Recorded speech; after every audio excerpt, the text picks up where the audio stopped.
Assalamualaikum warahmatullahi wabarakatuh. Bismillahirrahmanirrahim. Alhamdulillahirabbil alamin wassalatu wassalamu asyrafil mursalin Sayyidina wa maulana Muhammadin wa ala alihi washabihi ajmain. Ilahi anta maksudi wa ridhaka matlubi. La haula wa la quwata illa billahil aliyyil azim. Al-amalu tawikiku nerangake amalan fi sholatil jamaati ing dalem sholat jamaah. Jadi nerangno sesuatu yang berkaitan ngamal-ngamalan yang berkaitan dengan atau di dalam sholat jamaah. Hadatsani Yahya an Malik an Abi Zinad anil A'raj an Abi Hurairah anna Rasulullah sallallahu alaihi wasallam kala iku ngendika sapa Rasulullah sallallahu alaihi wasallam ida sholat nalikane sholat sapa antukum salah sijine sira kabeh binasi kelawan ngimami manusa fal yukhaffif mongko becik ndanganono maksude iku nyepetno sapa ahad fa inna fihim mongko satemene iku ing dalem nas mau dalem wong-wong sing melu jamaah adoi penut sapa wong kang apes wong sing ketoke wis tuwa apa wis lemah fisike wasaki malan wong kang lara wal kabiro lan wong kang tuwa ana sing lara ana sing tuwa dadi nek dadi imam kon nyepetno faida sholat ya cepet tapi ojo kecepetan sedengan wae. Faida sholat mongko nalikane sholat sapa hukum salah sijine sira kabeh linafsi krana awak dhewe ne ahad fal yutawil mongko becik ndawakno sapa ahad ma ing perkara kang karep sapa ahad.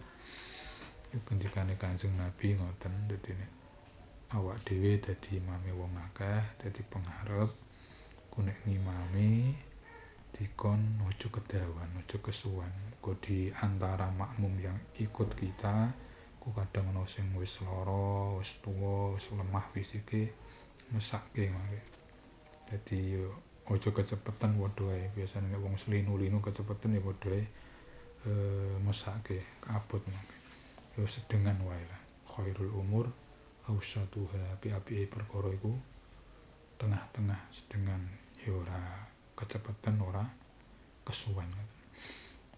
Lah nek sembayang dhewean wa idza sholatu kumli nafsi sembayang dhewe ora jamaah terserah dhewe Kanjeng Nabi terserah pinduk dawakno malah iki dianjurkan kon dawakno maksude kon sing suwe nek salat dhewe iku sing suwe dikhusukno tenan bacaane di apa maca salat-salatan sing dawa-dawa ora masalah nek salat dhewean anjurane Kanjeng Nabi ngoten. Wa dasane an Malik an Nafi annahu satemene Pak Nafi kala iku ngendika sapa Pak Nafi kumtu ngadeg sapa ingsun waro Abdillah bin Umar ing dalem burine Abdullah bin Umar fi sholatin ing dalem salat siji minas sholawati sanging pira-pira salat. Walaisalan hale ora ana mahu iku sertane Abdullah bin Umar ahadun sapa wong suwiji ghairi kang saliyane ingsun. Fa khalafa mongko nulayani sapa Abdullah sapa Abdullah mau biati kelawan astane Abdullah mau. Fa ajalani mongko ndadekake sapa Abdullah mau ingsun hidahu ing dalem bebenerane Abdullah bin Umar mau. Iki critakno saking Pak Nafi tiap hari tiap waktu biasanya piyambake niku jamaah terus karo Abdullah bin Umar. Ngoten. Lah suatu ketika pas sembahyang jamaah iku ndelalah sing melu jamaah iku ra ono. Sing melu jamaah mek piyambake kalih Abdullah bin Umar. Ngoten. Bareng sing jamaah mek wong loro Abdullah bin Umar iku ngakon kelawan astane Abdullah bin Umar ngakon ngawe sing apa jenenge Pak Nafi mau dikon barisane dikon hidahu maksudnya hidahu bebeneran maksudnya ya sandinge sandinge pas, dadi ora ngasek kemengguren. Biasane nek cara jamaah akeh biasane kan sak nggure imam gang sadedeke awak to. Lha iki perkara sing dadi makmum nek wong siji ku sang Pak Nafek dikon maju dadi meh padha barisane meh padha karo sejajar karo Abdullah bin Umar. Ngoten. Ku nek sing jamaah mek wong loro. Iki jane wis kelaku kadang awake dhewe nglakoni ngene iki. Roh ana wong ya nglakoni ngene iki cuma ora roh, ora tau ngaji dasare. Niki wonten dasare wonten critane tibae. Wa hadatsani an Malik an Yahya bin Sa'id anna rajulan satemene wong lanang kana iku ana sapa rajul ya iku ngimami sapa rajul anna saing manusa bil akiki ing dalem panggonan akik iki jenenge ing dalem panggonan akik farsala mongko utusan ilahi maring rajul mau Umar bin Abdul Aziz sapa Umar bin Abdul Aziz fanahu mongko nyegah sapa Umar bin Abdul Aziz hu ing imam rajul mau.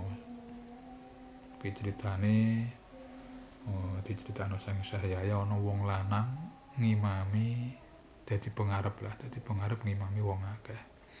Bareng krungu Umar bin Abdul Aziz selaku dadi pemimpin iki ngakon ajudane. Dadi ngakon ajudane kon ngandani wong lanang mau dibengi ngimami. Iki alasane apa? Kala ngendika sapa Malikun Imam Malik.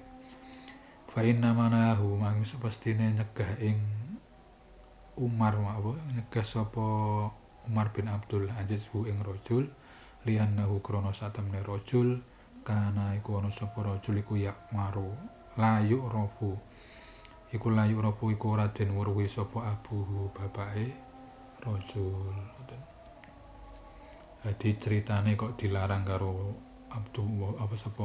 dilarang karo Umar bin Abdul Aziz perkarane wong lanang sing dadi imam mau iku ora diweruhi bapake. Dadi bapake ora jelas. Bapake sapa, bin sapa, terus nasabe ora jelas mulai dilarang. Ngoten. Lah sebagian fikih mungkin kan luwih abdul corong sing jelas nasabe, kadang ana sing waladuz zina termasuk tidak disarankan jadi imam. Maksudnya anak dari buah perzinaan itu tidak disarankan jadi imam. Ya wis nasib pancen anake jane ya ora salah asline. Salah ibuke karo bapake wae. Cuma dalam hukum wis ngoten niku. Dadi dilarang dadi imam. Ya iki termasuk ngoten iki wae. Begitu saja niki pun Al-Fatihah.